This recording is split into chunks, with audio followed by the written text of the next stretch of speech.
ప్రముఖ star heroine Samantha రెండో పెళ్లి గురించి నెట్టింట్లో ఒక వార్త విపరీతంగా వైరల్ అవుతుంది. 2017లో సమంత కెరియర్ పీక్స్ లో ఉండగానే నాగ చైతన్యని ప్రేమించి పెళ్లి చేసుకుని అక్కినేని ఇంటి కోడలిగా ప్రత్యేక గుర్తింపును తెచ్చుకుంది.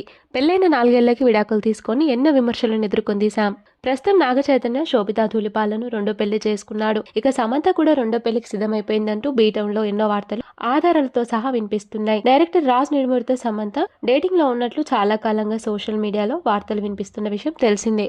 దీనికి తోడు ఇద్దరు కలిసి ఉన్న ఫోటోలు కూడా ఈ వార్తలకు మరింత బలాన్ని చేకూరుస్తున్నాయి. ఎక్కడికి వెళ్ళినా కూడా ఇద్దరు జంటగా కలిసి వెళ్తున్నారు. మరీ ముఖ్యంగా సమంత తన పర్సనల్ పనులలో కూడా రాజ్ నిడుమూరిని ఇన్వాల్వ్ చేస్తుంది. ఒక పెళ్లి వేడుకలో కూడా రీసెంట్ గా వీరిద్దరూ సందడి చేశారు. ప్రస్తుతం సమంత బాలీవుడ్ లోనే ఎక్కువగా ఉంటుంది. నాగ చైతన్య కూడా పబ్లిక్ గానే సమంత రిలేషన్ లో మూవ్ ఆన్ అయిందంటూ క్లారిటీ ఇచ్చాడు. ఆమెపై వస్తున్న ఈ వార్తలను సమంత ఎలా రియాక్ట్ అవుతుందో వేచి చూడాలి.